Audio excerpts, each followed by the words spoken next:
Merry Christmas, Happy Hanukkah, and almost Happy New Year. But by the time you do see this, it will be New Year. But we are actually recording on the 30th because tomorrow night is New Year's Eve. And even though I am such a party animal, for New Year's Eve, we just stay in and we will have surf and turf, but that's about the most extravagant thing we do. We'll probably be in bed by 10 because we're old and boring. But a lot of you people will probably be having fun. You got New Year's Eve plans? I was going to go do a set or two, but I think I'm just going to stay home. On 21, it's very dangerous. And on New Year's Eve, I think it'd even be more. So I'm just coming home from work, staying home that night.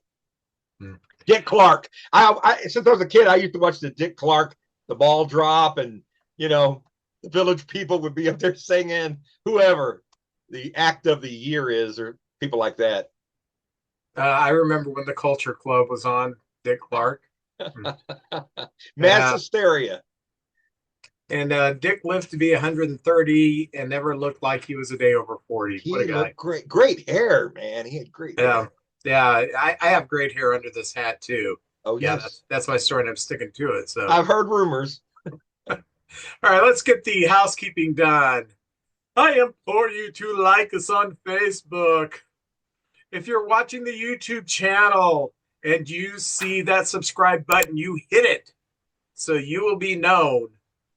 So you will know when our content drops immediately. If you need to contact us, you can contact us through onecard1cup1beer@gmail.com. If you would like to financially support us, you can support us through Patreon. Just go to patreon.com and you search for One Cardinal, One Cup, and One what? Beer. Beer, yes, to support our efforts.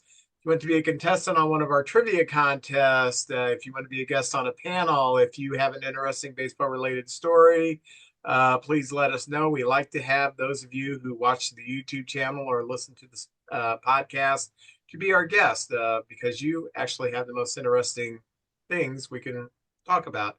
Speaking of guests, we have a very special guest next week. Yeah. My concubine is going to be on this show. A Cardinal fan.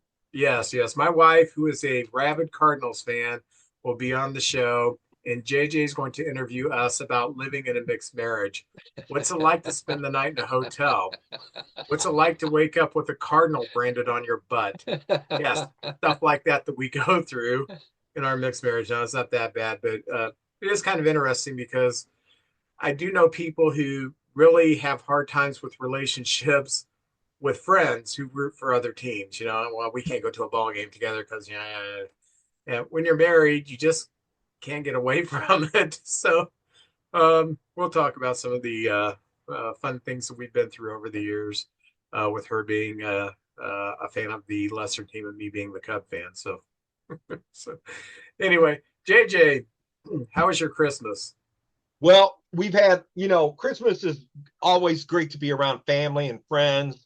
Had a few folks that got sick. Seems like there's a cold and strep throat going around. So I hope all of our listeners, this is like a family to me. We come here, we socialize once a week. A lot of folks has been down, so I hope you get feeling better. And I got to spend time with the family. And I want to draw your attention to something, Vince. This is the creme de la creme. I can't believe I've got this. If you look right over my head, let me see right here. I had this. I saw you open that. Oh my gosh. Can I tell you, first of all, there is a video going around and it's been AI. It's not me. I was tired. I was emotional when I opened this thing. I couldn't believe I got this, but it's I think 1972 Tom Seaver, Nolan Ryan. My son videotaped me opening it. We were going to do stuff to the house. We really weren't going to get gifts. And the last gift was this thing behind the tree. I opened it and I got emotional and I was blown away by it. And it's in 72-ish, Tom Seaver, Nolan Ryan. Look how young they are. And both of them have signed the picture. I just can't believe it. So I'm going to look for those league leaders and strikeouts. I think 72, 73, 74 when they led each league in strikeouts. And I'm going to somehow display that with that piece. But, I am so tickled to death. That's the main gift I got, and I can't believe it. And I get up every morning and look at it just to make sure I didn't dream it. So that was my big piece right there. Well, JJ, I have something for you. I Oh, have two things for you, but the second thing I can't show you yet. I'll have to give it to you in person because I want the crying moment too. oh yes, I get emotional. I'm Dick Vermeil. I'm Dick Yeah, Vermeil of the podcast. you may have this, but I ran into the Hall of Fame Edward Jones plaque that has Bob Forsch, Kurt Flood, Simba, and George George Kissel. Kissel. So It's the plaque. They're plaques. it's one plaque with all four of them on I there. have not. I do not have that. Oh, Well, you Vince, do thank you. now. Bless Yeah. your heart. So when I see you about October, you'll get it. Yeah. I do. I do want to show you a few things I got. Okay. My sister got me this, and I've already shared it on some of the Cub groups that I'm on, and I love this. Uh, Smells Smells like a like a Cubs Cub win. win. My lucky game day candle. Outstanding. I All will never right. burn this, Oh, but it smells like a Cubs win. Let me tell you. ooh, So, smells good. and I like to barbecue, and I have an old kettle grill that needed to be replaced because sometimes I do like to do the charcoal thing, and I got a new Weber kettle grill for my wife. I'm very excited about Oh, that. outstanding. But my dad got me these socks, these barbecue socks. So I'm going to stand in the backyard with these socks up to my knees, a pair of sandals and Bermuda shorts, an old dingy white t-shirt, and a hokey apron that says "Kiss the Cook" or something like that. And I will ensure that my kids never come to visit me again. That will be really cool. I love This the socks. I do too. This is kind of funny. My daughter Tabitha knows nothing about baseball, Okay. but bless her heart, she gets me baseball stuff sometimes. She got me this starting lineup, and it's Ray Ordonez and uh, gosh, why am I brain cramping on him? Um, Yankee shortstop, Hall of Famer, Oh, Derek Jeter. Jeter. Yes, shows how much I care about the Yankees. So she got me that, Okay. and she also talk about random starting lineup 1999 baseball. Kevin Brown. Oh, he was big game Brown. That guy that Yeah, was in the playoffs every year. He went yeah, with a different team. little more length to his career, Hall of Famer. Now, this is really cool too. All Um, right. Me and my grandson, I guess it was, what day was that? Friday. Friday. Okay. We were at the antique mall on Tesson Ferry, and I found my favorite Men at Work album, Cargo. Does it have Dr. Jekyll and Mr. Jive on Yep. there? Dr. Jekyll, Mr. Jive, Dr. Yeah. Jekyll, Mr. Jive, Overkill, which is my favorite song. Overkill. It also has Yes. It's a Mistake. It's a And mistake. this did not sell as well as their first album, Right. Business as Usual, but this I think this is a superior album. And I put this on Facebook, and I didn't even know they were still touring. And Yes. a mutual friend of ours, Hillary Anger, she said, "Hey, I've got tickets to go see them when they come to St. Louis." I'm like, "Wow, that's kind of cool." Wow.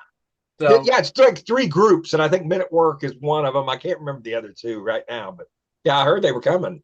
okay, Uh-oh. this is this Uh-oh. this blew me away. In 1981, Okay. my sophomore year of high school, there was a movie come out that was a parody of slasher movies. A little known movie called Student Bodies. Okay. I don't It's remember it. it's kind of funny. They could have done it better, but it was the first parody of a slasher film. It kind of set the pavement for other parodies to come later. Um, I own the movie. I've had the movie for about 10 years. It was not easy to find. I got the movie on DVD. I opened this for my daughter. There was actually a soundtrack to Student Bodies, I'll be and darned. she found this at a store in Springfield, Missouri. So it is music from the motion picture Student Bodies, and yeah, their little deal here, because it's a Right. slash movie, sex kills, and I I- the goodies were still in here. oh yeah. There's a replica of the original poster. I'll be darned. They've got the kind of the how they laid out the music, but they put it on a mimeograph like we used to have when we were kids with the Yes. blue ink, and you would smell it like Fast Times at Richmond High because it had a weird smell to it and everybody liked it. And I got the Peace, Love, and Scary Movies sticker in here. And most of all, when I'm going to have copied and given to all of my kids, Sex Kills. So, Yes, kids. But was Joe Don Baker in that movie? Was he in that movie? no, Okay. He made some nobody. kind of spoof or something one time. Yeah, there was there was a movie called Saturday the 14th that came out like a couple years later, and then it all evolved into like the scary movie franchise and stuff like that. Okay. But this was the original. This is the OG of the parody slashers, I'll be and darned. In mint condition. It's in oh mint condition. yeah, yeah, it's really cool. So very happy. Outstanding, Vince. Look at you, man. Yeah, yeah, and I'm I was very taken back by this. Um, I got other good gifts from my kids. I like to watch me and Kathy like to watch this YouTube channel called League of Pigs, and it's just pigs that race an obstacle course. It's hilarious, and they've done like 11 seasons.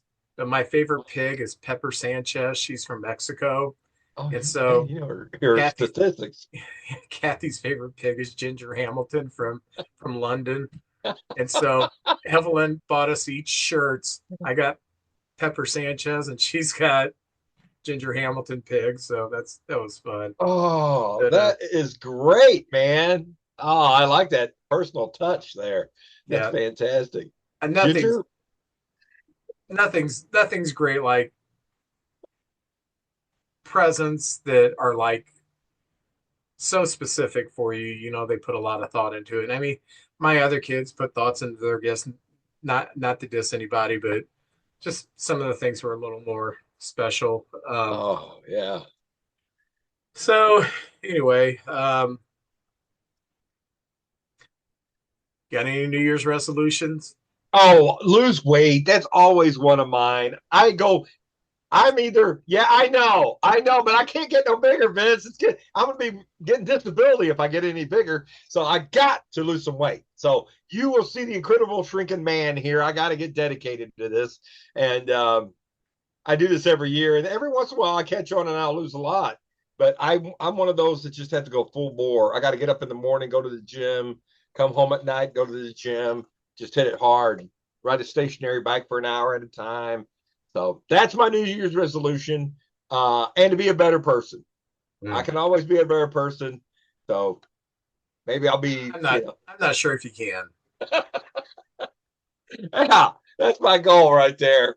And And those of you who know JJ, yeah, I'm telling the truth. I don't know if he can become a better person. I'm not oh using man, anything bless new your to you. heart. Well, what's your resolutions? You got any New Year's resolutions? Oh, to get fatter. Oh, well, we'll meet in the middle somewhere there. I Yeah. do. I do. I'm diabetic, and I've just let it go the last couple of months. I thought, heck, it's the holidays. Anybody got some lard rolled in sugar? I'm eating anything. So I do have to. Rein it in. Yeah, I do have to. Kathy's on Newman. She's lost like 60 pounds on it. So yeah, Man, I should do that. congratulations. It's a huge commitment, though. Oh, yeah. I mean, it's a huge time commitment because it's more than just a diet. It deals with the psychology of how you lose weight and your thinking about food and stuff like that. Some wonders for her, but yeah, I guess I should do that. There you go. All right. Well, we'll be bigger and better and looking hotter by the end of the year. Look out, folks. Can we look any hotter? Well, we'll go like Spinal Tap. We'll turn it up to 11 right there. Anything else going on before we get into baseball? Well, this is sort of baseball related. There's some signings coming up. All the collectors out there. I've been talking to so many people, and I met a man who owns a card shop in Crystal City who has become a fan of our podcast, and it's Score Big Collectibles in Crystal City. We went by there a couple weeks ago. Kathy said, "Is there a baseball card shop here in Bristol?" I said, I guess. I didn't know it was there. How long has he been there? You know? Not long, not too terribly long. He's got unique cards, and he does a lot of old video games too for folks out there if you're interested in old video games.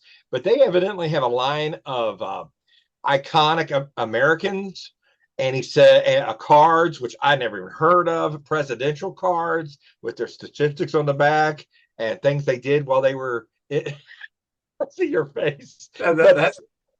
Somebody got hair from Elvis Presley. Got a card with Elvis Presley's hair. So you can make your own. If we advance, we can make our own Elvis Presley if you get that card. Wow. Yeah, how about that? But there's a game that, a lot of people play this Magic game or Dungeons and Dragons. He said the hottest game going that he can't keep these cards on the shelves is Bo Jackson card game, where it's like the athletes have superpowers and they do something, and I'm like, oh, okay, it ain't my thing, but evidently there's people out there that like this, and it's sponsored by Bo Jackson. There's some autograph cards in there and stuff like that. So stop by the Crystal City Score Big Collectibles and check it out and let us know, because I know nothing about it other than what he told me. Yeah, I'm not into gaming. No, meaning I ain't got the time, and we've got some signings coming up this weekend at Orlando Gardens. Although Saturday they're calling for maybe some snow and sleet, but Sunday, Lenny Dykstra and Ken Oberkfell will be at Orlando Gardens this weekend. So if you're interested in, I'd like to get Oberkfell. I don't have him, and Dykstra. If I'm there, I'll get something by him. And then February 8th, they said I can announce this. A boy's dream hobby shop in Caledonia, February 8th. Ex-Cub and ex-Cardinal Jason Mott will be down there signing. I don't know if you heard that. Okay. And Kathy and I have a friend who's a huge Cardinal fan, and she's a big Jason Mott fan. So I'm going to let her know that Jason Mott's going to be in Caledonia. It was at January 8th, was it? February 8th. February. He took 8th. January off, but February, hope the weather's good that day, and he's going to be down there, and I'm going to start looking for Mott stuff to get signed. Cool. Oh, well, let's get into the opening chat, and let's start with obituaries, because we have 3 that we need to address. And I'll let you get started with the big one. Well, when I heard this, I was shocked, because we're going to talk about Rickey Henderson, of course. And Rickey Henderson, to me, was one of the greatest living ball players. We've lost a lot of ball players through the years, but Rickey Henderson was one of the all-time greats. We just seen him at the last game at the Oakland Coliseum. He was 65 years old. His birthday was Christmas Day. He looked like $1 million. He looked like he could still go out there and play throughout the first pitch at the last game there. And Rickey's just been a great ambassador to the game. One of those guys you had to tear the uniform off of, played 25 years. The greatest base stealer, I think the greatest leadoff hitter. I haven't looked at every leadoff hitter, but it'd be hard for somebody to have a better leadoff career than Rickey Henderson. So many things to say about Rickey. But Vince, I didn't know this. Rickey Henderson was on second base when Joe Carter was at bat in that Philly Blue Jay game. And Mitch Williams was so worried about Ricky at second base, he hung a slider and Carter got a hold of it. And I didn't know that. But Carter was mad at Henderson because he should have been at third base. Molitor got a hit and he stopped at second. And Carter tells the story like, Ricky should have got to third. He's the fastest guy in baseball. I should have ended up at third base. But for some reason, he stopped at second because Carter just wanted to get a sac fly, win the game, but now he had to get a hit to get Henderson in. So just this long career he had, he played from 79 to 2013, 2 World Series, 10 All-Star games. He's in the Hall of Fame, of course, an MVP. He played 4 different times with Oakland. He was from Oakland, always wanted to play for the Oakland A's. And he ended up going to the Yankees because Billy Martin got a hold of him. He had a no trade clause, and he said, "Hey, you were meant to be a Yankee. You come here." And he said him and Billy Martin treated him so good and gave him confidence that sometimes he didn't know, if he was as good, as was that good. And Billy Martin believed in him. And he said the year he stole, I think it was 130 bases. He gives a lot of credit to Billy Martin because Billy Martin said, "I'll give you the sign to go." And he goes, "Hey, Rick," he always talked in the third person, Vince. Yeah. Remember that? And he'd say, "Hey, Ricky knows when to go." And he goes, "No, I know when they're going to be throwing off speed. And I'll let you know when they're going to throw it." And he goes, "It worked." He goes, "He was right 85% of the time. He was right." And that helped him steal those 130 bases and set that record.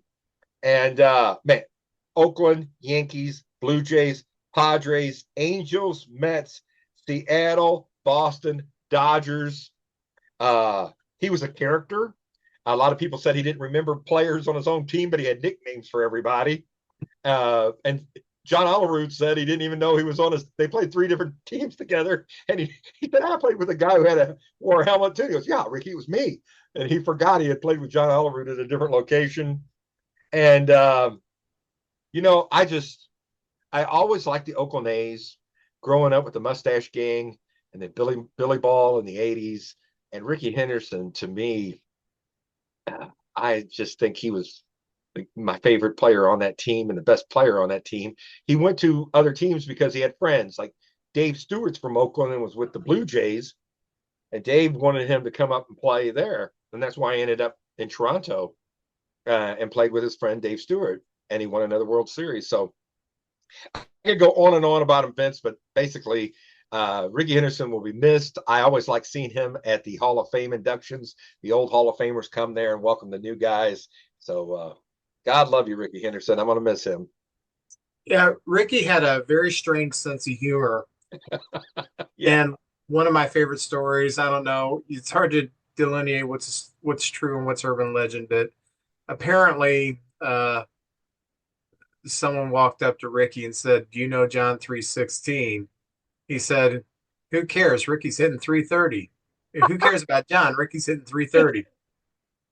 And Classic. yeah, he when he broke Brock's single season record, or no, all-time record, he pulled the base out and he said, "Lou Brock was the greatest today. I'm the greatest."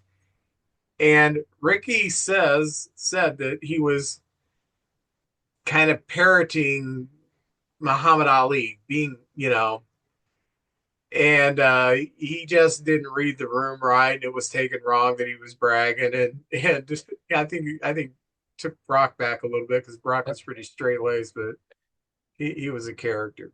So But he was the greatest. He was. I mean, that guy. And yeah. I never thought anything about it being a Cardinal fan and a Brock fan. I didn't think that much about it. I just knew Ricky was a wild man. That's all. Speaking of characters, former Cub Lenny Randle passed away also. And a couple of years ago on the show, I did a spotlight on Lenny Randle, who was also a character, most noted for blowing the ball, a bump foul in the Kingdom. But I really liked him when he was with the Cubs. That was in the late '70s, and Mr. Bill was hot. He had the best Mr. Bill uh, impersonation. Really? But yeah, but Lenny could play just about anywhere, and he was a free spirit. And this happened a few weeks ago, but I overlooked it somehow. Former eight-time All-Star, former home run king, RBI king, Rocky Colavito passed away a few weeks ago, and I'm sorry that I that one somehow got past me, but Rocky had a tremendous career. He was about 25 home runs short of 400. If he would have got to 400, he probably would have been a Hall of Famer. But the Hall of Very Good, I kind of put him as kind of like a Joe Carter type guy. Very good player. Had a long career from the late 50s to the early 70s. Played his best years probably in Cleveland and Boston. Um, but uh, Tremendous loss to the baseball community. It was a tough few weeks going up into Christmas with obituaries. So Vince, this year we lost a lot.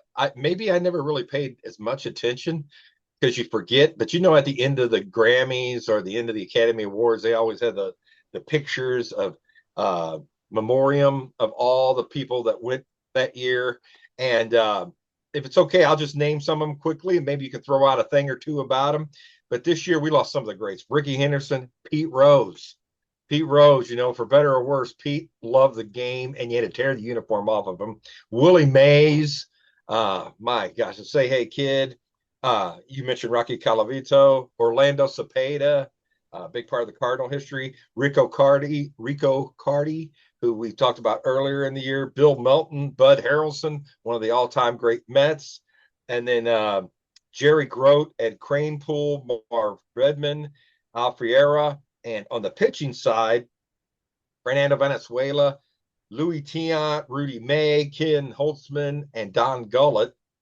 Just to name a few, Pat Zachary and Whitey Herzog. So that's just a few of the people we lost this year. And to me, it's the 1975 to 1985 baseball cards. You can look through there and just realize we're all getting older, and some of these players are gone already, and just keeping them in my thoughts and everything. So I just wanted to mention some of those players. yeah, I recall when I was a kid, I would watch old timers games.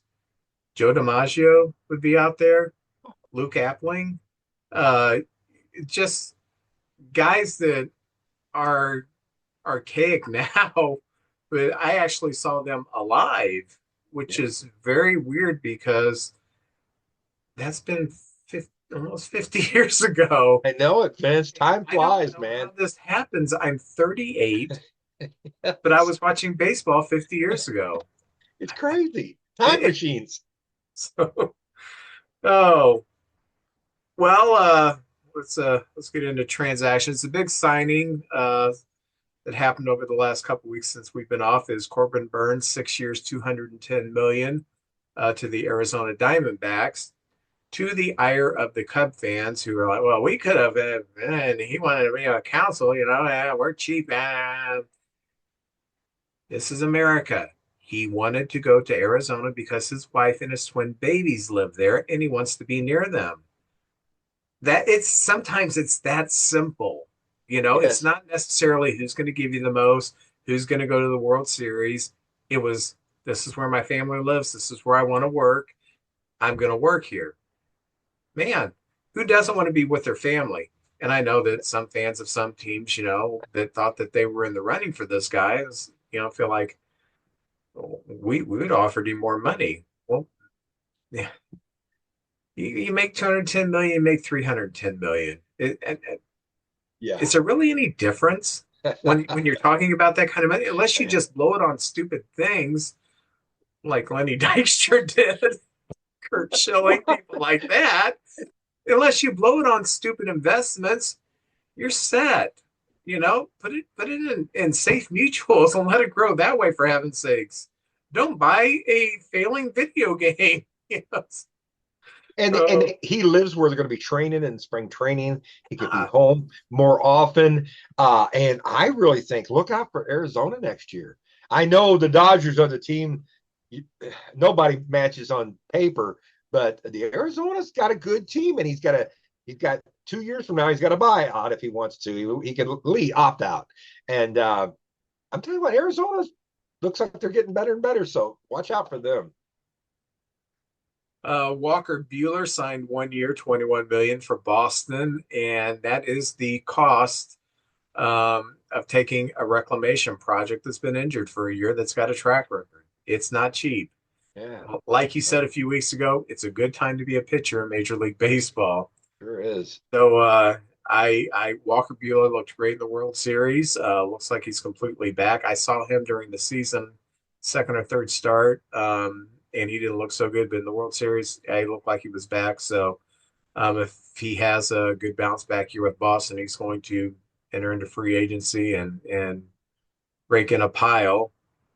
Gleyber Torres is going to Detroit on a 1 year deal to play second base, um, which I think is going to be fascinating to see what Detroit looks like.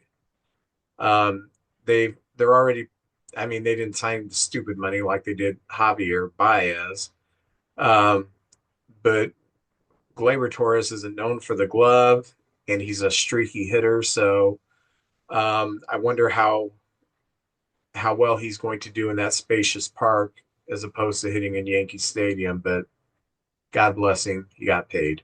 And I like that mix. The Tigers have a nice mix of players. They're young, some veterans. It'll be fun watching them this year. Yeah, yeah. I'm really curious to watch the American League Central. I think that's the most interesting division in baseball right now. I agree. Um, Teoscar Hernandez goes back to the Dodgers, 3 years.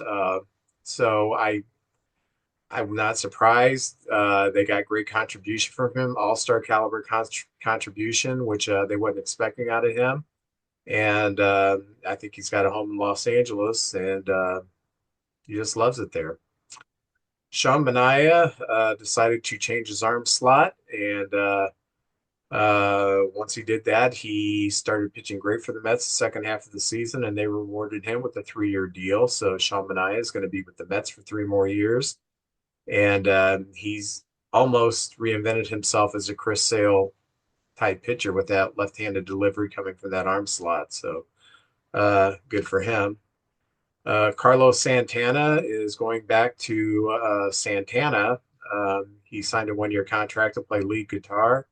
Oh, wait a minute. Wrong Carlos Santana. Carlos Santana is going back to the Guardians 1 year. Good for him. They love them there. Christian Walker, 3 years with the Astros, and I think that's a perfect fit. Um, I kind of feel bad for this guy because he was blocked by Goldschmidt for so many years. He got such a late start in his career. You're right. I mean, he's going to have enough money to live comfortably, but just think of the money he could have made if he could have started his career 4 or 5 years earlier. But to be 34 the first time you hit free agency, that's kind of like, yeah, not a good, at the end of your prime, kind of yeah. at the end of your prime, yeah. One of my favorite signings, Andrew McCutchen is going back to the Pirates for another year. And to me, that's where he belongs. That's right. The Pirates. Perfect. Eloy Jimenez signed a minor league contract with the Rays. A good thing it's only a minor league contract. He may get a hangnail. He may bend an eyelash. Something's going to put him on the 60-day disabled list. There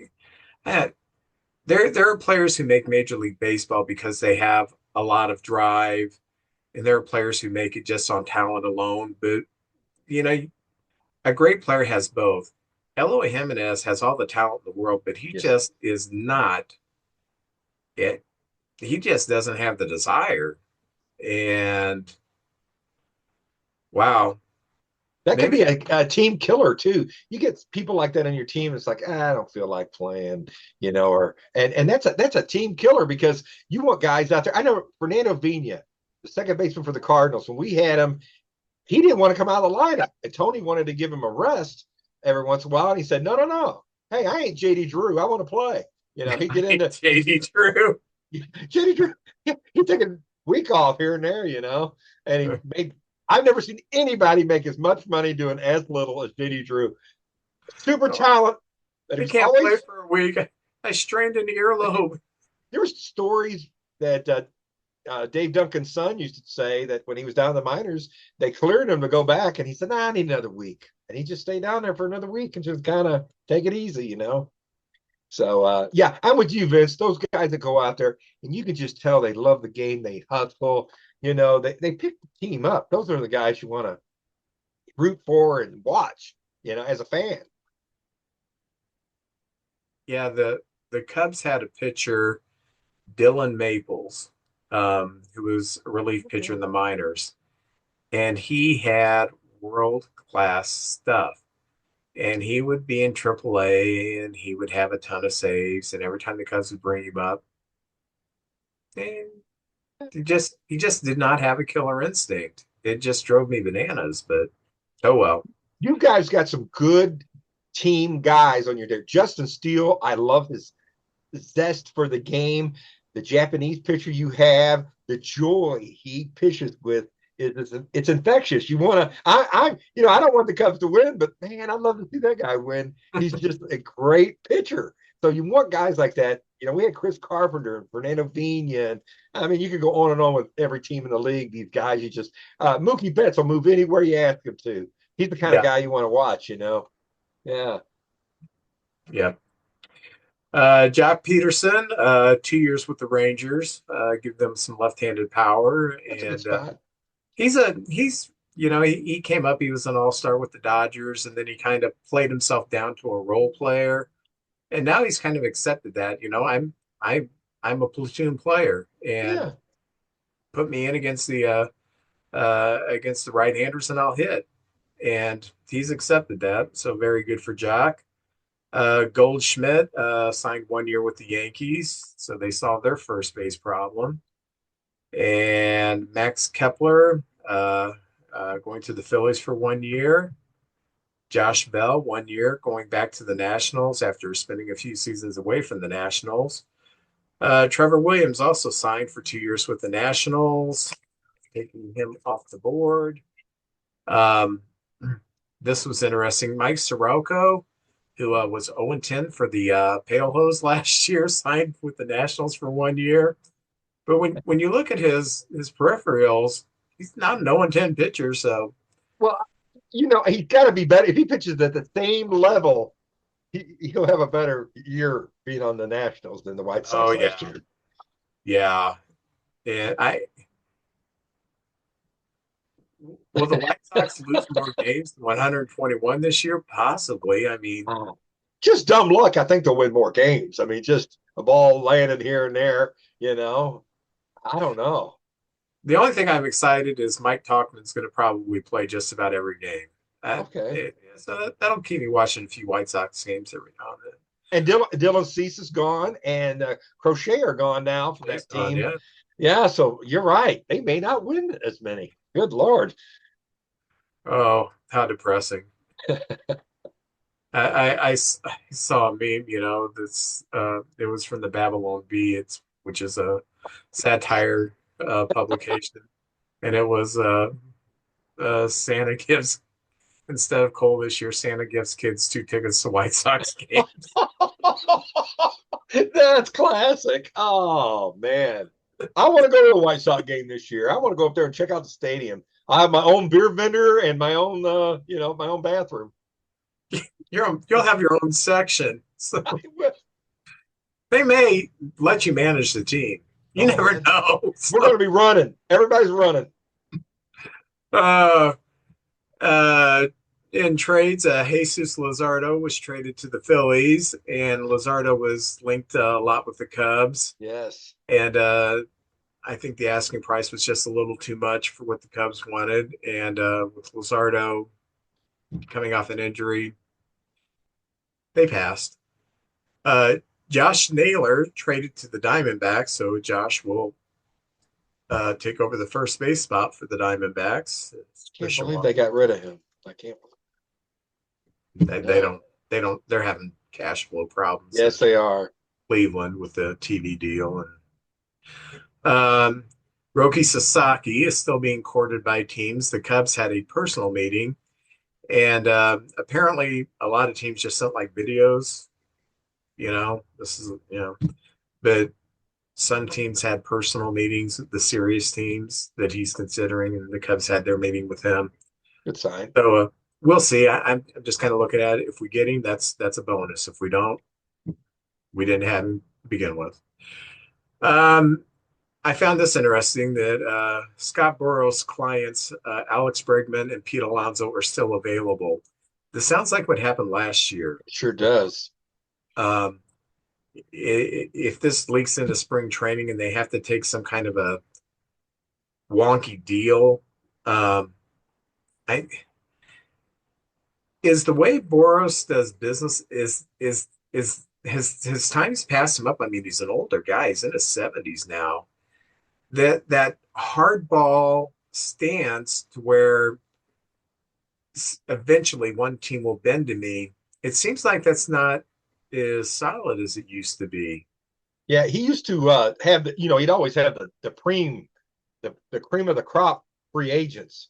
And of course, everybody's fighting over these free agents. But then it seemed like the tier two guys, they had to wait for him to get the tier one guys signed. And this is causing a logjam because where Bergman goes, then Arenado, who Arenado may end up still with the Cardinals. We might not be able to move him and get what we think we should for him or anything. But Bergman's the one everybody wants, but he just leaks information supposedly and says this team's interested. Ooh, a mystery team just shows up, and it just goes on and on and on. And I think some fans lose a little interest, and then last year, it really hurt Montgomery and Snell, who weren't ready for the regular Yeah, season when it started. But I'm with you. Some teams just don't even want to deal with him anymore. yeah. When Bellinger re-signed with the Cubs, they had a press conference, and it was Jed, Hoyer, Bellinger, and Burroughs there. It was weird. It was it, Jed almost kind of like, ha ha ha, I got him at a cheaper rate. I got one over on you.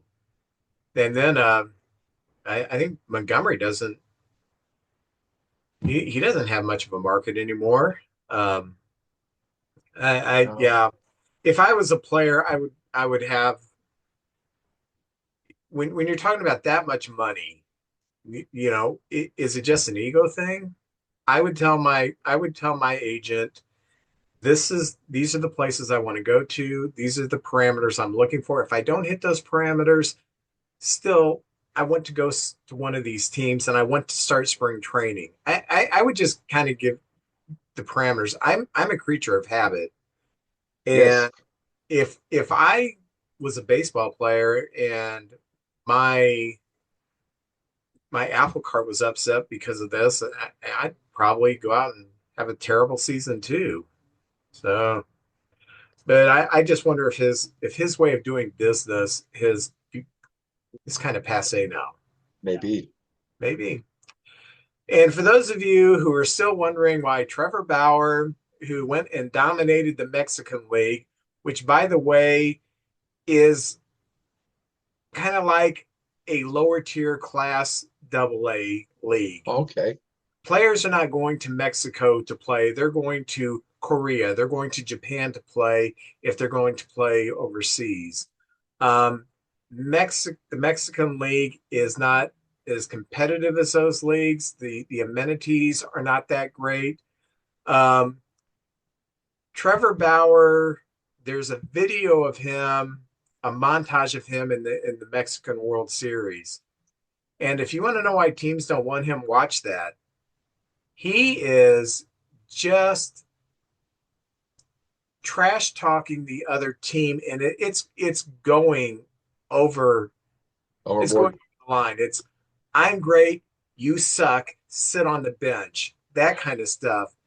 And there's an art to trash talking. If Yeah. you're good at trash talking, there's an art to it. Larry Bird, great trash talker. Michael Jordan, great trash talker. There's an art to it where you can do it, do your cut downs and everything, but still be light about it. This stuff where you are belittling people just because you're playing against people that you're clearly better than is ridiculous.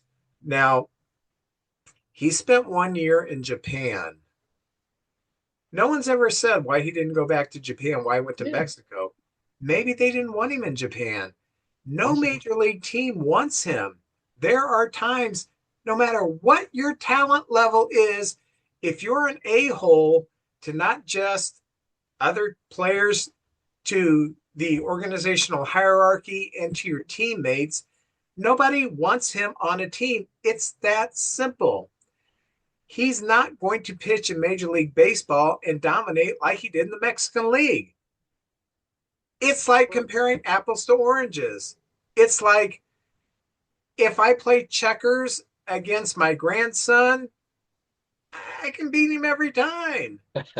If I play checkers against someone who's an adult, I have trouble. I just don't see a checkerboard the way other people do. I have trouble with chess too. I know the moves, but I don't see the moves like other people do. He's not a major league pitcher anymore. Just because he dominated in a lesser league doesn't mean anything. He's still a jerk. That's one thing you can't run from is your personality. And his personality is askew.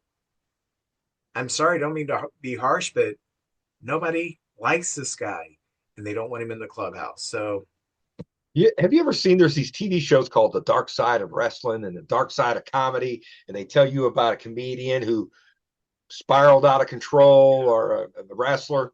Seems like he would be the first one they to do a Dark Side dark of side of baseball baseball. Yeah. because this guy had all the talent in the world. He was a superstar in college, but his teammates didn't even like him, and he made some horrible choices and just his attitude. And you know, Vince, how much money has he cost himself?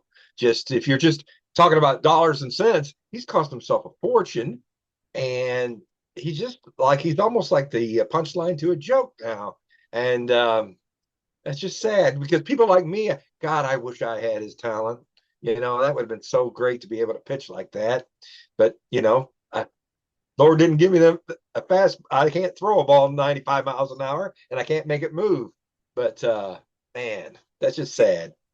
And when you look at his career, he has not been a great pitcher. He has had some great seasons, but he has had some terrible seasons. He has been very average to below average many seasons in baseball. He's had a couple of great seasons, but this guy has had a career that's been up and down.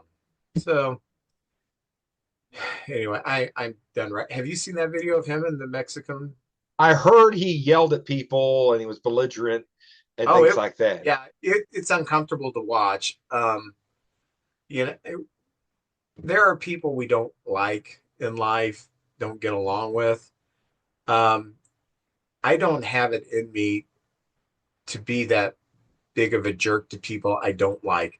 These were people he didn't know. They're just the other team. They just happen to be wearing the other uniform. So he's cursing them to hell.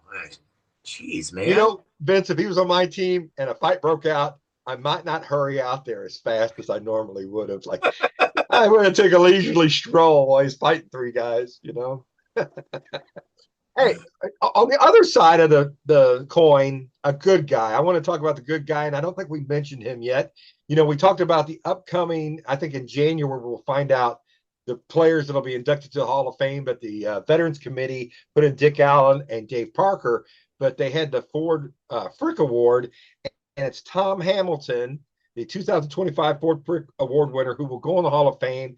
35 years of being the Cleveland Indians Flash Guardians announcer, last guy, paid his dues. He worked in the minor leagues and worked his way up. That's what I like to see happen.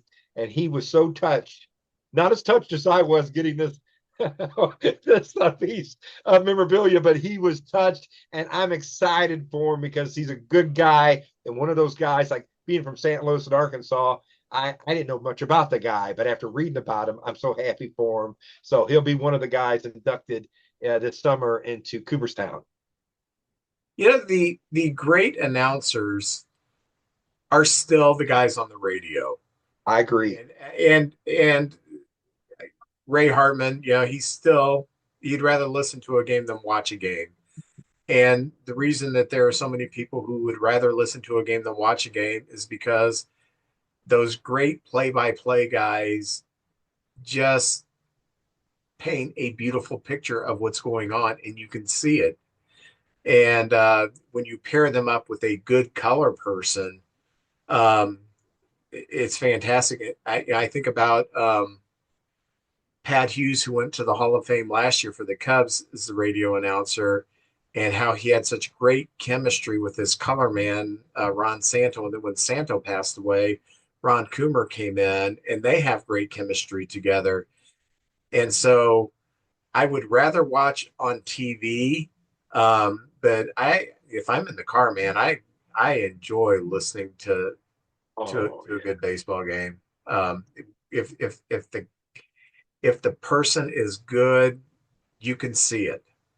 That's right. And me and my grandpa in the summer times down in Arkansas, if the game was being broadcast down there, we would have the TV on but turned down and KMOX on so we could hear Shannon and Buck call the game, and we watch it on TV, and we were in heaven. That was heaven right there. Oh yeah. And Vince, I got one last thing to kind of go over here. I don't know if you heard this, but it's interesting, and I'm not. Anybody can make any kind of statement they want, but Cam Newton, the quarterback, who I guess he's retired now, has a podcast, and he made a comment that baseball is a dying sport, and that he predicts in 20 years the WNBA will be bigger than the MLB. And I kind of was like, at first I was like, hey, it's possible. I don't know if it's a dying sport right now because it seems like it's more international and it's become more popular all over the world. The NBA, the WNBA is growing too. I've never seen it as popular as it is right now, and I think there's both room for both. But baseball, it seems like they're getting bigger and bigger contracts. More people might be watching it than going to the games. But as soon as they clean up the the baseball networks, I think we'll be in a good spot. But what did you think about? Did you hear him say that? And Yeah, I heard the comment, and my initial reaction was, I don't care. I was, see, you're more mature than I am. I was like, what? And then I I, thought, well, maybe it's possible. you know, if another sport, I mean, I was alive in the 70s. I was a huge baseball fan. I watched baseball overtaken. Then in the 90s, I watched basketball become more popular. Um, I think hockey and soccer rival baseball in popularity in certain pockets. Yeah. Um, but I don't see it dying. I think it's still healthy. I just see that there are other leagues that are more popular. And my ego isn't that fragile. It's like, oh gosh, baseball has to be number one. I realize, and we've talked about this many times on here, the average baseball fan is our age, in their mid late 50s. Um, is that concerning for the future? Yes, to a degree, but you hit the nail on the head. Baseball has such an international following that maybe in America it's going down, but baseball's the biggest sport in the Asian countries. Baseball's the biggest sport in the Latin American countries. Baseball is gaining traction in the European countries, um, South American countries. Baseball is huge. Canada, baseball is pretty big. I remember there was a day where Fergie Jenkins was from Canada, and that was like weird. And now Canadian players ever. We've had a couple of players from Australia make it to the major leagues. So there's an international flavor there. I think the future is okay. Now, concerning the WNBA, I will admit I did not watch WNBA until this last year. Same here. And the reason I started watching it is my daughter bought the package and started watching it. And I watched out of curiosity at first. I want to see Caitlin Clark play. And when I saw her game, which is fantastic, she is a female Magic Johnson. She can pass, she can shoot, she's moving with or without the ball. She is she is what you would want to build a league around. Um, and I know they've had big players in the past. Lisa Leslie, you know, Cheryl Miller, I believe, was yeah, big Cheryl there. Miller, Reggie Miller's sister. Um, but yeah, I do think it's catching on more. And it used to be the WNBA used to be like, yeah, that's a women's league. The only people watching that are women.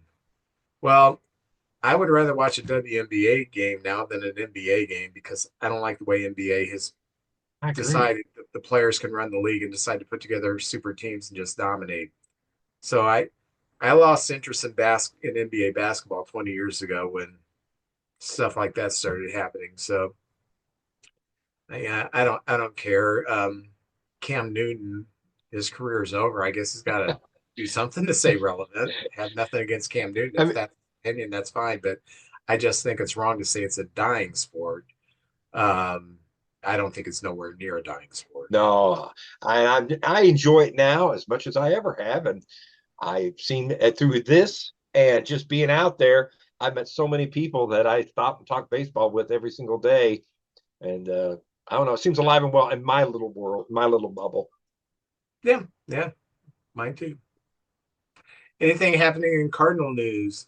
No, not really. Just rumors, uh, promotions. I mean, Vince, that's about it. JJ Reinhold, the guy we drafted last year, is now our number one prospect, and I would like to make a trip up to Peoria and watch him play this year. I think he'll be playing at A ball, and he's just been tearing it up, looking good, quality person, and and maybe here in a couple of years we'll see him playing right alongside Mason Wynn in the middle of that infield, and maybe that's when we'll be really making our push to be a contender. You know, See, we can take a day and we can go out to Peoria and see a game, and then that evening we can go to the comedy club there, the place oh, if you sit your drink down and just make crawl away because of the roaches.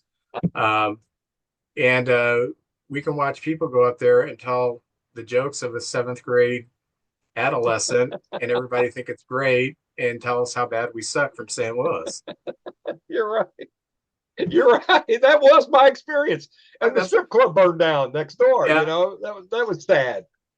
I told you the story the first time I went there, and I came back and I was talking to some of the other comics, and I said I want to tell you something. This before the strip club burned down. I said this is how impressed I was when I went outside. I saw the strip club, and I thought that has to be more hygienic than this place is. So, oh, but Oh man. it's the worst club I've ever done. I had a terrible experience the first time I went there. So a few years later, I thought I'll try to go back. Nope, don't like it No. here. Mm-mm-mm.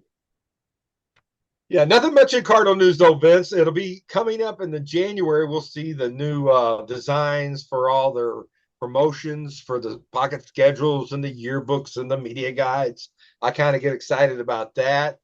Um, if anybody's interested, I know down at the Caledonia member or card store, Brad's got season tickets and he sells uh, little pockets of nice tickets too. Four tickets for I think it's $160, and he sells some of them off. And I'd love to go see Paul Steen's pitch, but you never know what day he's going to pitch. Probably if you wait until you know, then it's too late. Yeah. Has there been any news on the app to get the Cardinal games? I mean, I heard it a few months ago, but I've not heard anything how to get Nothing new, the app. Vince. I haven't heard anything new, and I want to do something like that. We got rid of cable.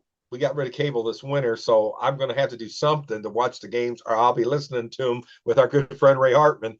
But I'd like to get a package or the MLB package so I can watch. Because with that, I'd love to watch. But I live close enough to St. Louis. You don't get a lot of the.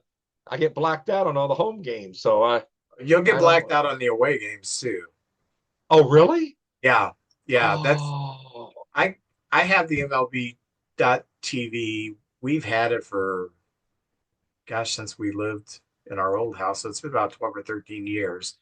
But I'm surprised that the Cub games are not blacked out here.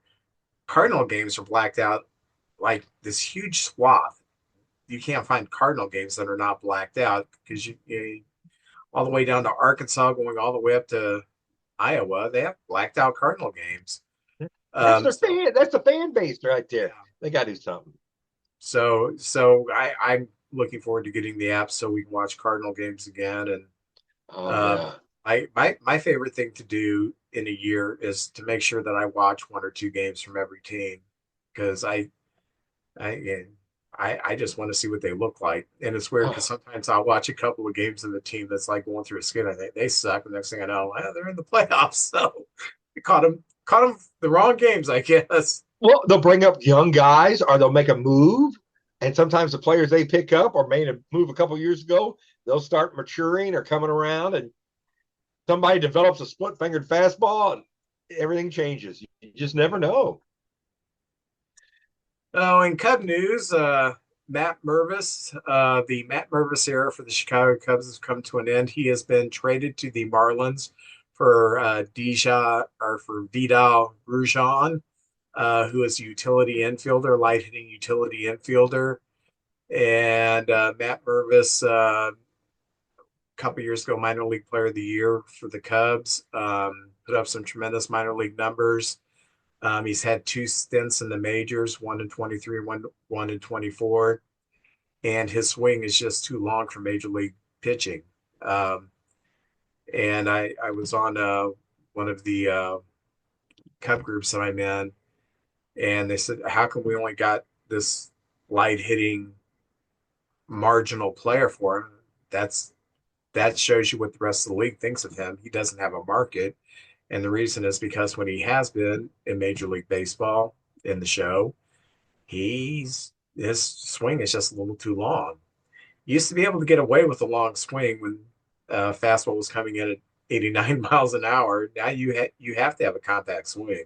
That's right. So unless he can retool a swing, he's always going to have trouble. So, but best of luck to him. I do hope for the best of him. I like him as a person.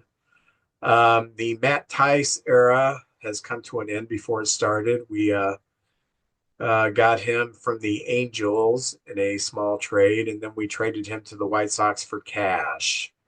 So uh, we got a little money from Matt Tice.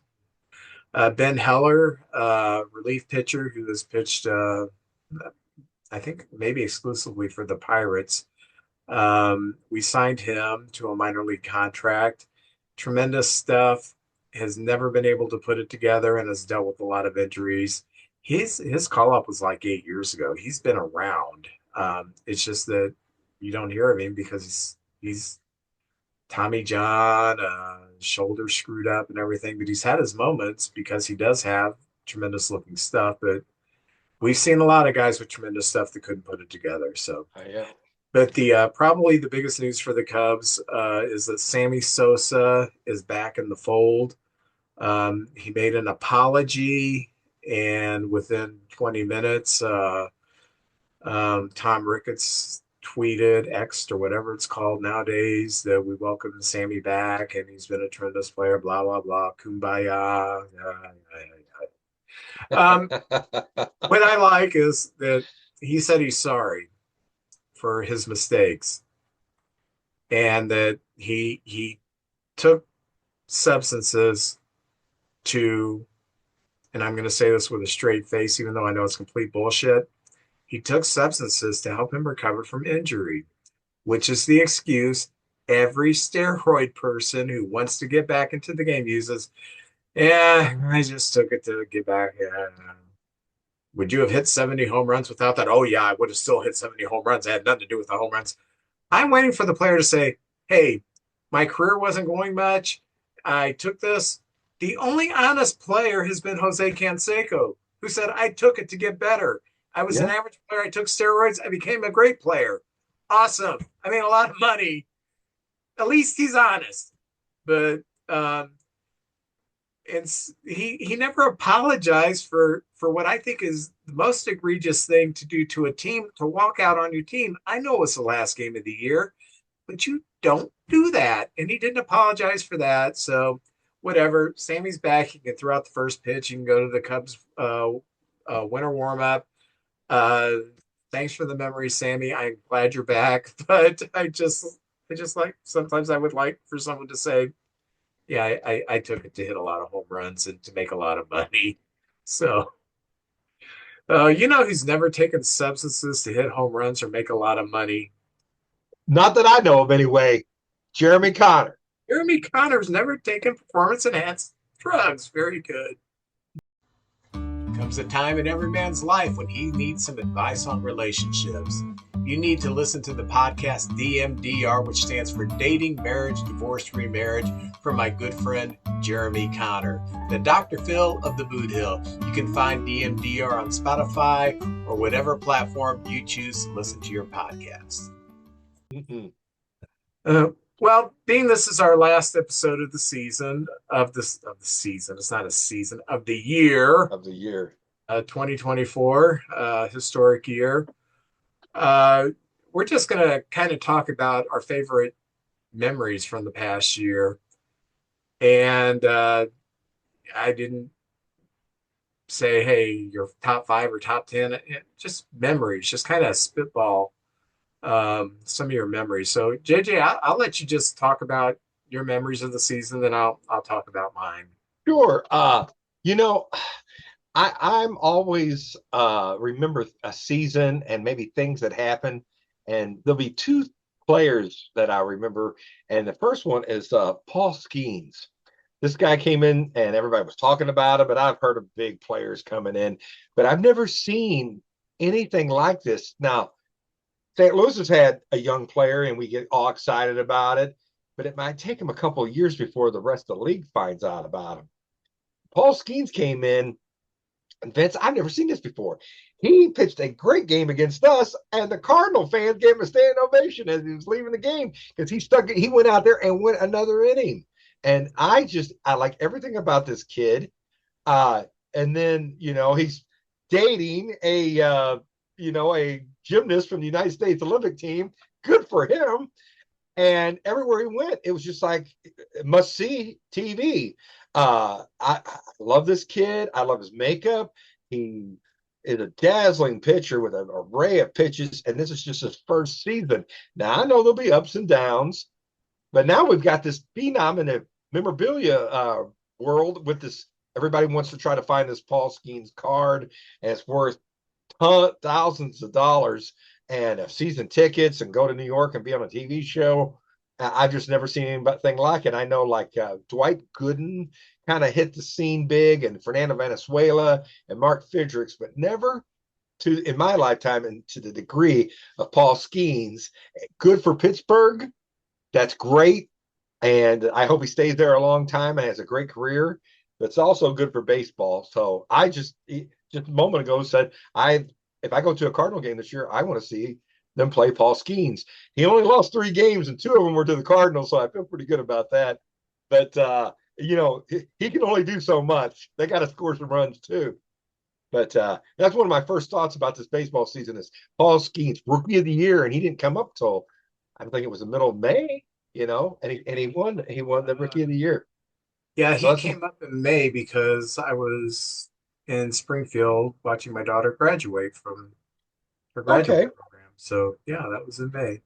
And yeah, he faced the Cubs. A few times I think he faced y'all. Yeah, it wasn't fair. It was not. No, he's so good.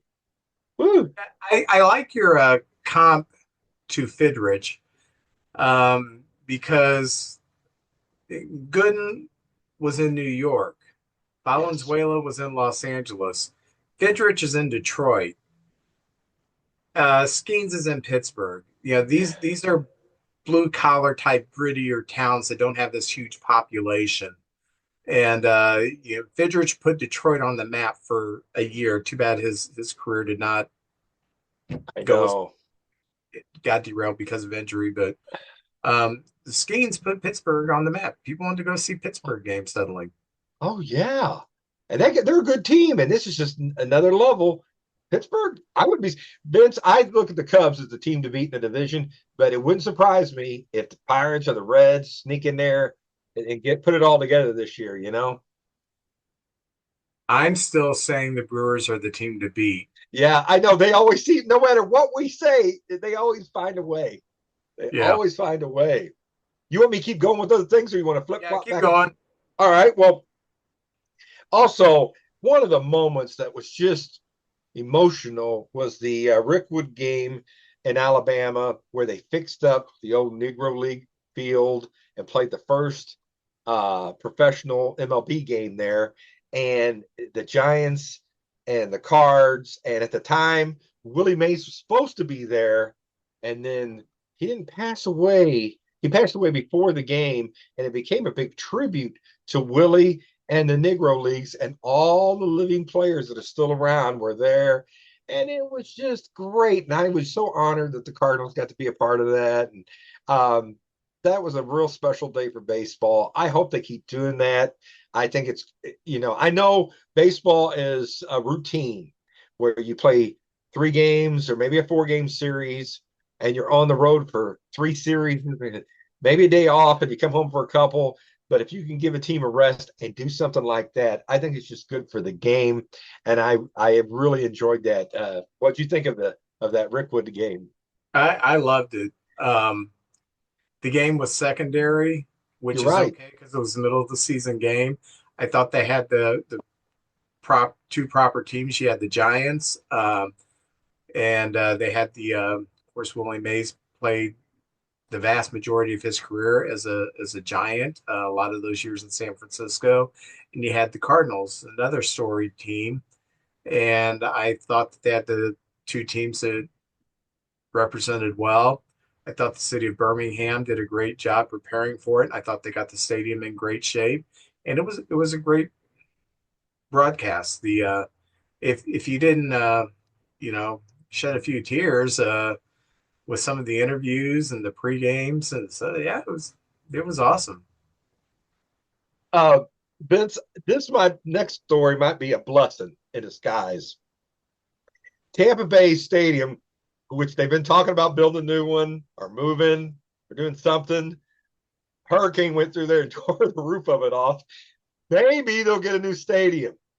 Maybe something good can come out of this. Maybe they'll have an open stadium. I don't know. I know it gets hot down there. I don't know what they're going to do, but that stadium was so.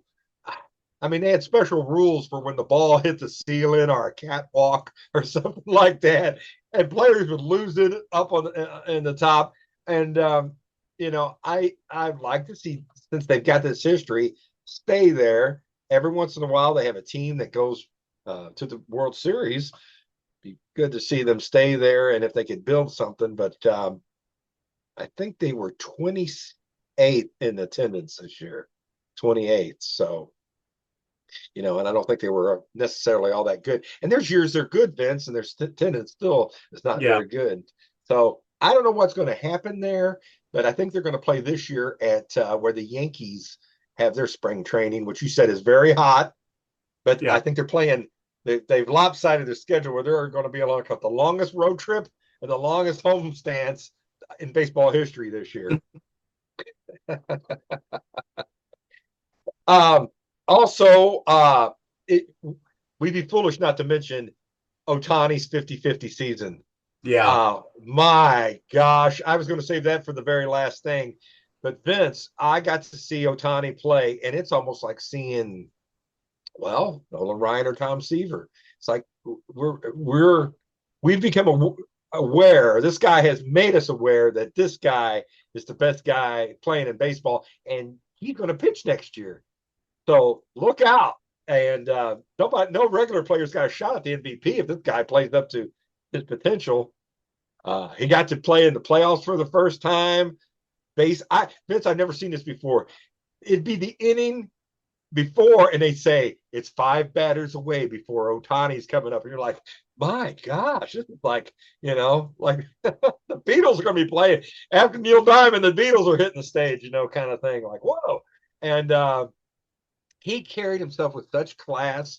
I know he had that thing with his interpreter at the beginning of the year, but and the whole deferred payment thing. But what a class guy played. all the time, stole bases, played, just hit the daylights out of the ball. And it was fun to watch. And we thought 40-40, could he do it? And he ended up, we were wrong. He did 50-50. So how about Yeah. that? What was your take on the whole Ohtani season this year?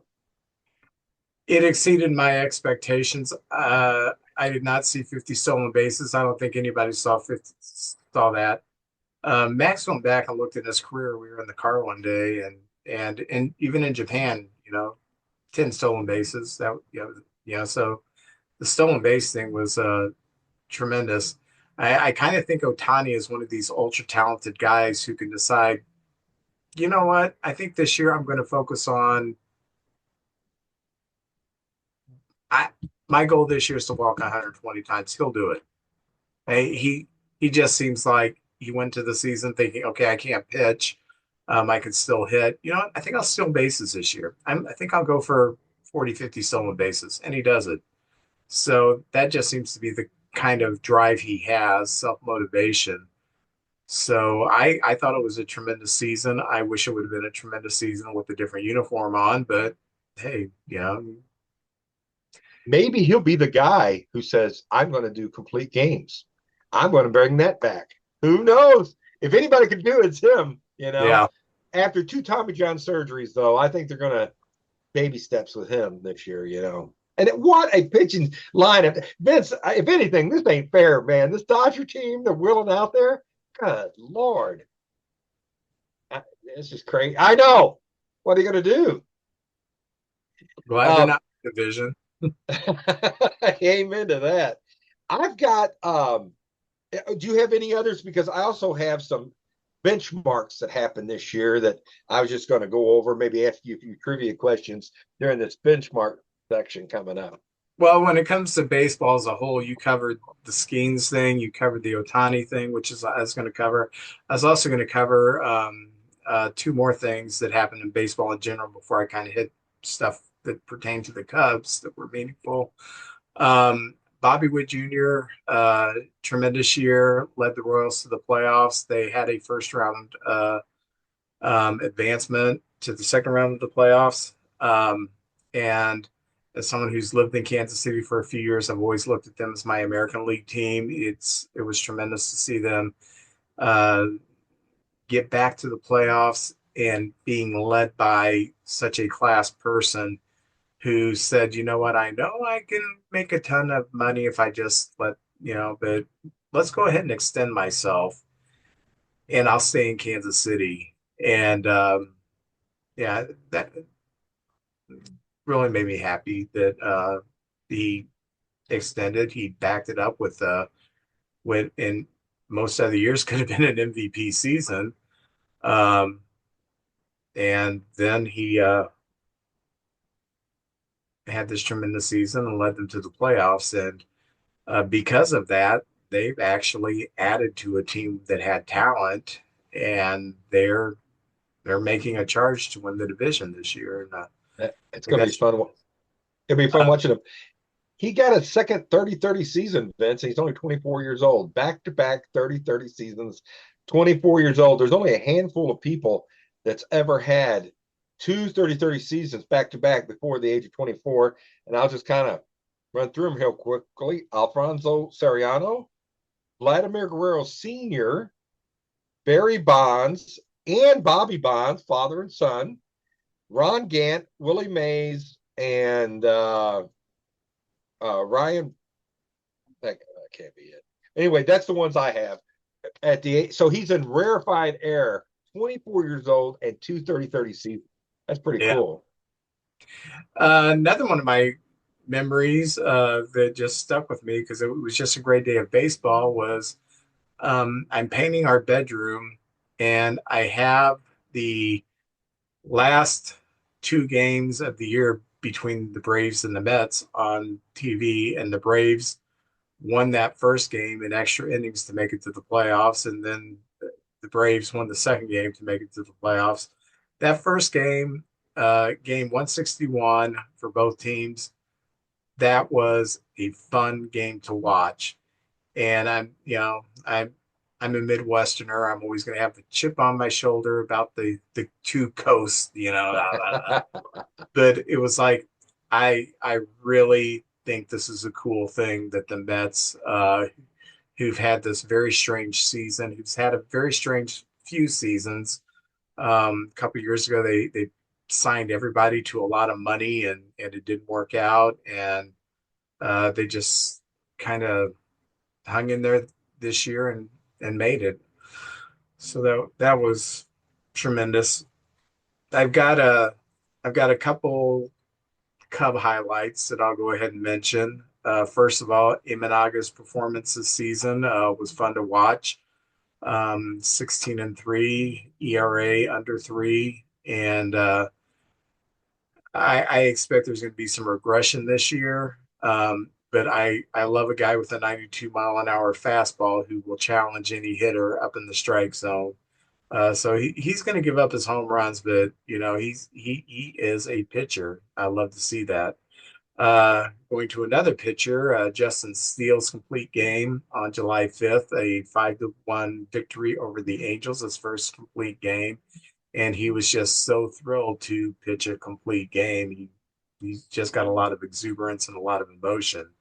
But the week before, on June 29th, 5-3 victory over the Brewers. And I think it was the second inning when we decided we were going to play like the Bad News Bears, or the Sandlot, when Steele walks into the dugout and screams to everybody to wake the F up. And boy, that they woke the F up. Played much better after that. Michael Bush had that 5-game period in April where he hit a home run in 5 consecutive games. That was a great memory. The emergence of Porter Hodge and Luke Little in the bullpen was fun to see. Hodge into the season as the closer, and Luke Little was more of the setup guy. And I think both of them have tremendous futures. And then I got to mention a few things about PCA. His first major league hit on April 25th, a game-winning 2-run home run in the 6th inning against the Astros. And the first pitch sailed like 10 feet over his head. And then the second pitch, he just creamed it. It was like, wow, that guy's actually got pretty good pop. And then on August 23rd against the Marlins, when he hit that inside the park home run and he Oh, rounded the bases in 14 seconds, and I swear he was picking up speed. And the more as he went around the base, especially going from third to home, he just kicked it into another gear, dove to home. It is a classic baseball play, diving towards home, bang, bang play. The catcher gets the ball, tries to get the tag. He gets the hand in first. And his excitement just, oh, that was tremendous. A couple other things that are just personal. I liked going to the all-inclusive game. You and yes, Troy Lou went with us, and I had a couple family members who couldn't make it, so I had the extra tickets, gave it to JJ and Troy, and that was the first time that my kids had been in the all-inclusive. I did one all-inclusive once, but to have them all there, and Kathy there. great. My son-in-law was his first Cardinal game. He's from Los Angeles, so he's been to Dodger games. So that was fun. Um, but my favorite memory of everything was in September. Me and Max went to Chicago, and we got rooftop tickets. And what made it so special was there was a couple-hour rain delay, and in the building where the rooftop is, one of the floors is just like a giant sports bar. So we just sat there, ate, drank, have not drank. We didn't get drunk or anything. We enjoyed the amenities of the food and the beverages, and watched the Bear game, watched the Bears lose to the Colts. It was early in the season, and then when the rain let up, we went on the roof. They played the game. We got it in, and it was a blast. So Oh man, I know that sounded great. those were fun moments for the season. So what else do you have? Well, just things like this. Manny Machado, who we're seeing all these great players, but there's so much going on. Manny Machado has made himself a great career. This year, he hit his 167th home run in a Padre uniform, passing up Nate Colbert, who was the all-time Padre home run leader with 163. So now Manny Machado is the all-time home run leader. And I was going to ask you, Vince, do you know the Cub all-time home run leader? Thanks. It's No, Sosa. Sammy Sosa I with forgot about that. 545. Vince, when I seen that number, I didn't realize. I would have thought Banks too, but he had 545 home runs in a Cub uniform. That's impressive. And Stan is the Cardinal all-time home run leader with 475. Now, if Albert played his whole career in St. Louis, he would have passed that up, but he didn't. He went out to play for the Angels. So Stan's still ours and Sammy's yours. And that's two great memories there. And but Manny Machado, how about that? The all-time Padre home run leader. Also, I don't know if you probably know this, but Mariano Rivera is the Ricky Henderson of saves, and the Nolan Ryan. He's got the saves compared to Nolan's strikeouts. But this year, Kenley Jansen and Craig Kimbrell, they put together quite a career, and Kenley Jansen has moved into fourth place in the all-time save list with 447, and Craig Kimbrell has moved into fifth place with 440. I did not know that. But to catch Mariano Rivera, he has 652 saves, and their careers have kind of been winding down a little bit. So I think that Mariano Rivera record is safe, but that's quite an accomplishment for two guys that everybody knows, and they've been around for a long, long time. Do you know who has the most consecutive games played at this moment in Major League Baseball? Ah, I didn't I know have this not until a clue. Matt Olson of the Atlanta Braves. Ah, He has 600 consecutive games played, and well, he's now 620. At the end of the year, he ended with 620. And since the baseball has had divisional series since 1969. Here are the top seven. Of course, Cal Ripken Jr. with 2,632 consecutive games played. But number two is Steve Garvey, 1,207. And three is Miguel Tejada, 1,152. Pete Rose is fourth with 745. Dale Murphy, 740. Pete Rose again had another streak of 678. And Sandy Alomar Jr., a catcher, with 661 consecutive games played.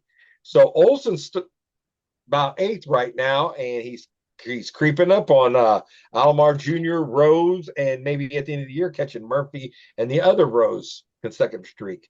So how about that? I'll kind of be keeping an eye out for him, and he seems like a nice kid. A couple more things going around. Let's see. Corbin Burns got his 1,000th strikeout this year, and that's you're getting up there with the big boys. Pete Alonso hit his second 200th home run, and he did that in 710 games. He's the fourth fastest to 200. The fastest to 200 was Ryan Howard. Would you have imagined Ryan Howard being the fastest to 200? And Lafayette then, High School in St. Louis. yes, yes. And we forget his career was kind of shortened from an injury, Yeah. but for a while he was on fire. Aaron Judge and Ralph Kiner were the three fastest, and then Pete Alonso. Aaron Judge hit 300, his 300th home run this year, and he is the fastest player to 300. And before that, it was Ralph Kiner. Ralph Kiner must have been a heck of a ball player that came out the blocks fast, getting there so quickly. And Verlander and Max Scherzer, this is the last thing I have, Vince. They are 10th and 11th all time in strikeouts. They jumped a couple. They jumped over Phil Niekro and Greg Maddux this year, and now Verlander has 3,416 strikeouts, and Max Scherzer has 3,407. So we know how great Niekro was and played forever, and Greg Maddux, one of the greatest pitchers ever, and now Verlander and Scherzer, two ex teammates, they played twice together, are 10th and 11th in the all-time strikeout list. So just things that happened this year. I thought I'd bring that up. Some statistics for our baseball nerds like me. Oh, it has been a fun year, It and has. I've had a tremendous time doing the podcast. This is Same here. uh, I tell people all the time, we're just two guys talking baseball, and it really doesn't matter if it's a podcast or not. It's just cool to sit down and talk baseball. So, Vince, I love touching base with you. And some days I think, well, we only got about 20 minutes of material to talk over. yeah, And then we look at the clock and it's been an hour and a half go by. yeah. Well, it's that time of the year, that time of the show, that time of the segment where we open up baseball cards. JJ, I have the 1990 edition, the collector's choice. Um, Shoot, who puts this out? I'm brain cramping. Uh, Upper Deck, that's right. The Upper Deck, Known for the 1990. best pictures, great Yeah, pictures on their cards. Very look at good. that. What Very, year? 90? 1990. Yeah, Ooh, two right. two Hall of Famers, Vince. I'm going to go with none. What do you got? Oh, Vince, I have a special treat. There's a set they put out called Topps Archive Signature Series. You only get one card, but it's autographed. And there's always one big player in each. In the active players, it was Otani this year. And in the retired players, it was George Brett. And they put a piece of the pine tar bat in these cards, and they're signed by George Brett. So here it is right here, 2024 Archive. I'm excited. I'll be I'll opening this. I'll go first. All right. You have the specialty thing, and My family only encourages my baseballness. excuse me, I'm having allergy issues. When can Bless we your get a heart. good freeze to stop? Oh my gosh. Well, bless you. I say I will edit those out. I always forget. I start off with a Hall of Famer. Second baseman, Orioles, Padres, Blue Jays, Oh, I think I know. Roberto Alomar. Roberto Alomar, what a star, man. The spitting image of his dad. I think of him with the Blue Jays. That's a team I think of it Um, oh, this guy was mad as hell. Dave Gallagher. with. And he's not going to take it anymore. Yeah. Uh, those of you who are old enough to remember the Gallagher's mad as hell thing. Yeah. Ah, pitcher for the Padres, Dennis Rasmussen. We had him the other day. Oh, yeah. We had Eric and Harry. Yeah, Oh, yeah, the same. Yeah. yeah, same guy. Uh, you were right. Second Two. Hall of Famer, Ooh. Bert Be Home, Lie 11. Oh, yeah. Oh, we got him in motion. Look at that, man. That is cool. It's psychedelic. Yeah, Yeah. yeah. That's what Doc Ellis saw. Yeah. Former Cub, former Brewer, former Expo, Marquise Grissom had a great Oh, career. he sure did. Atlanta Brave. I think of him as Atlanta Brave. Yeah, I forgot about he's with the Braves. Uh, just a checkoff card for the California Angels. Yeah. I always felt cheated when I got a checkoff card. Yeah. At one time, he was the single season save leader with 57 for the White Sox, Bobby Thigpen. Oh, yes. Uh, oh, former Red, former Pirate, really good fourth outfielder, had a nice career. Gary Redus. Nice career. Uh, and I got one of these holograms for the Oh, Cincinnati Reds. Reds. Yeah, I like Mr. Red. Yep. Uh, and this guy's brother was a lot more famous than him. This is Al Newman. His brother was the model for Mad Magazine for decades. So Alfred E. Alfred E. Newman. Oh, one of these corny jokes stop. I don't know. For the Astros, Rafael Ramirez, decent player. Yeah.